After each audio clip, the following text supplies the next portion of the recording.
there! You've clicked this video, so you've probably been thinking about getting into cross-stitching, or maybe you've already started, you've already tried it, but you're not sure if you're doing everything right. So today I want to talk about everything you need to start cross-stitching. Cross-stitching is not very complicated craft, but there are some things that you should think about to make it look good and also to make the whole process more convenient and more pleasing for you. Okay, so without further ado, let's get started. So first, let's talk about materials.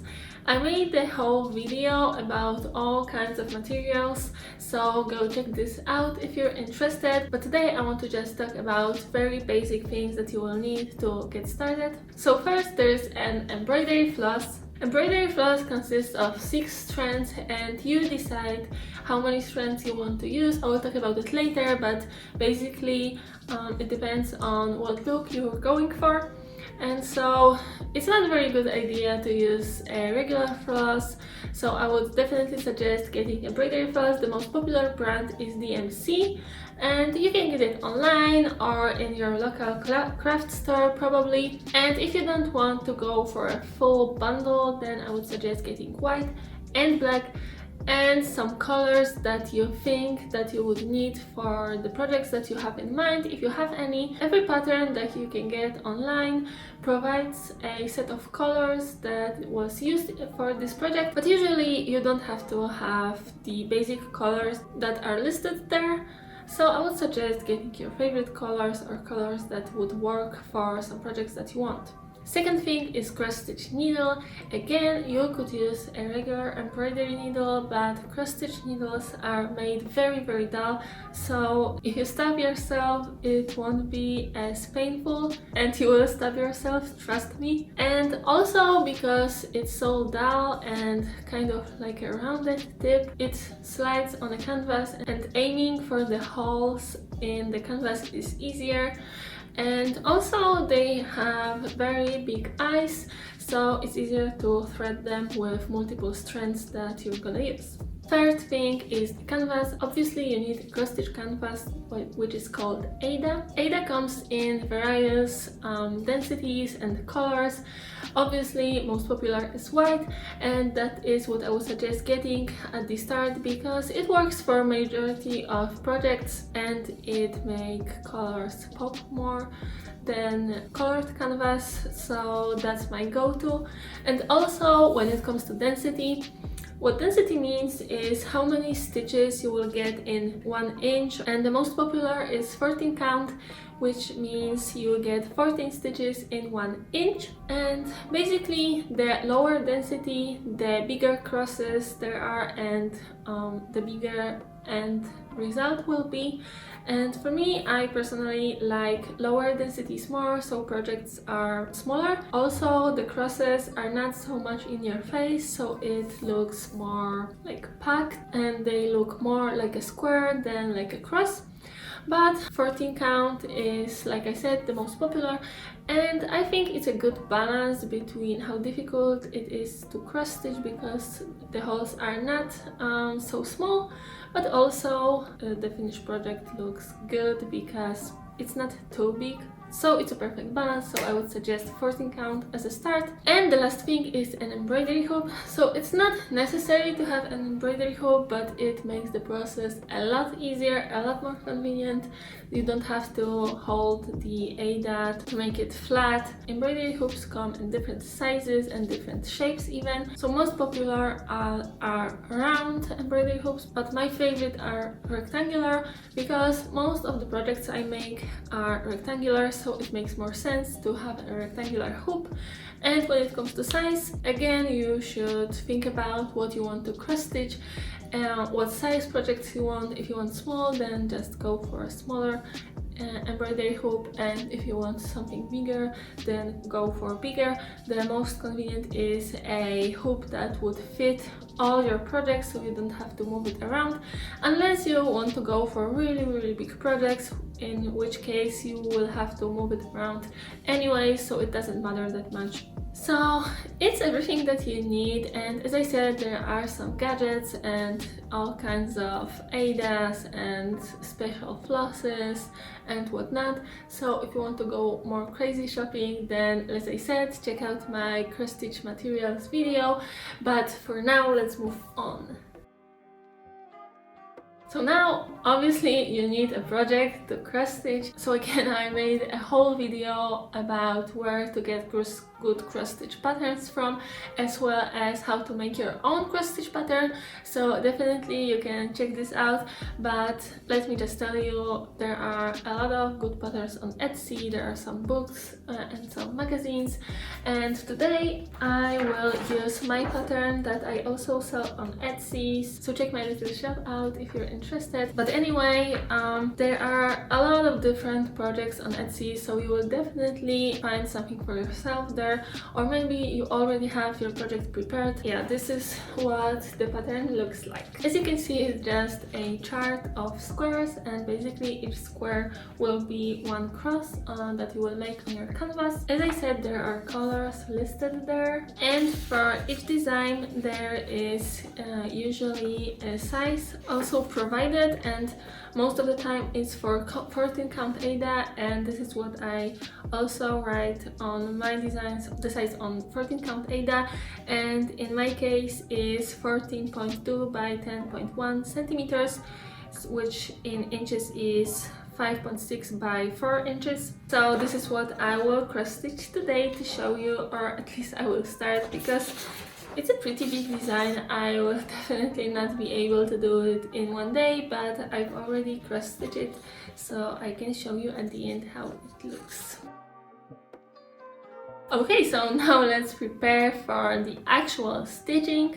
First, let's cut our canvas. So to determine how much you need, just take the size provided and add a good few centimeters all around. So as I said, I know my project is about 14 by 10 centimeters, so I think I'm gonna cut 24 by 20 centimeters, so I will leave a margin 5 centimeters all around. I also like to mark a little point in the middle because that's where I like to start stitching. And to put your project in an embroidery hoop, you just unscrew the hoop and you take the inner part and you place your canvas on it, and then you take the outer part and place it on the inner part, and you screw it just a little at the beginning, and you make sure it's placed nicely and it's not like too soft in the middle, so it's not gonna move around too much, and you screw it as hard as you can. Then I take all the colors I'm gonna use and I prepare the one that I'm gonna start with. For that, I check what's in the middle of the design. Patterns usually have a center point also marked, so in my case there is a text in the middle, so that's what I'm gonna do first.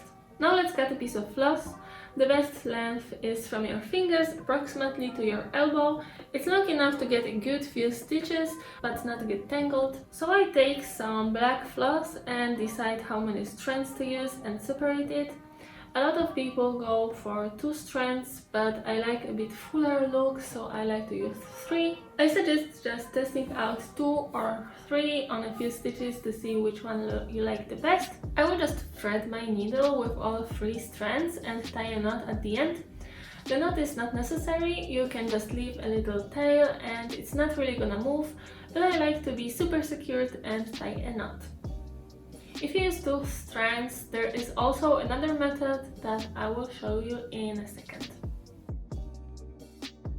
So now that we have all prepared, let's start. On my design, in the center point there is a black stitch, so I'm just gonna put my needle through center point from the back of my canvas, and now I have a knot at the end, so I'll just pull it all the way through the knot. If you decide to leave a tail, then make sure to leave a few centimeters and be careful, or just hold it with your finger for a few first stitches. And if you use 2 strands, then there's this loop method that I mentioned. So basically you get only 1 strand but twice the length you want. You fold it in half and thread your needle. Then you start the first stitch, and when you go back you push your needle through the loop, and so it's nice, secured, and there are no knots and no tails hanging there. But it's obviously possible only when you want to use an even number of strands. Now you go diagonally and you make another line crossing the previous one, just the same, and there's your first stitch, yay!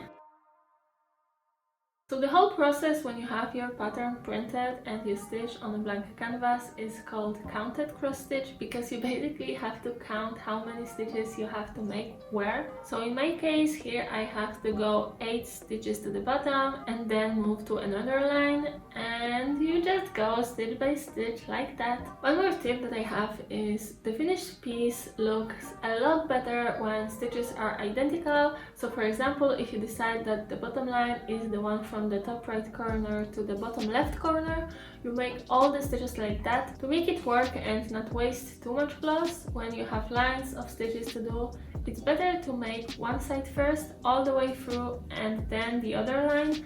This way you make all the stitches the same, you save some floss, and also you have to count only one way and the other you just go over what you've already done. And now what to do when you reach the end of your floss? Well, when you can't make any more stitches, then make sure you're at the back of your canvas and just push your needle under some stitches that are there and cut whatever is hanging, and it's all nicely secured. So one more tip, if you have multiple colors, then the way I like to do it is to do one full color, for example black, every black stitch that is on the project, and then proceed to another one. But sometimes the color is spread throughout the whole pattern and you have big space in between it, so it would be less convenient to just, you know, finish there and start like counting 100 stitches away. It's not very pleasing or convenient, it could be annoying. So then I like to have multiple needles threaded with different colors and just switch between colors, and this way you don't have to thread your needle again and again every time when you change a color. And also when it comes to moving to the other part of your canvas to finish the color, when the space is too long, I would suggest ending the thread and then starting again on the other space, because if you want to continue the same thread so far away, there will be this long strand at the back and it could be visible from the front. So especially if you use some dark floss, as for example black or navy blue, then I would suggest not leaving this long strand at the back because it will definitely be visible. So like I said, it's better to just finish it and start again at the other point. And that's basically it. This is all you need to know to start your first cross-stitch project. This is how mine turned out when I finished it some time ago. I think it's super cute. If you have any questions, then leave them in the comments below. I will make sure to answer them. But as you've seen, cross-stitching is not very complicated. And yeah, if you liked that video, then make sure to click the thumbs up. And for more cross-stitch and also sewing related content, consider subscribing. And I think that's it for today, so see you in the next one. Bye!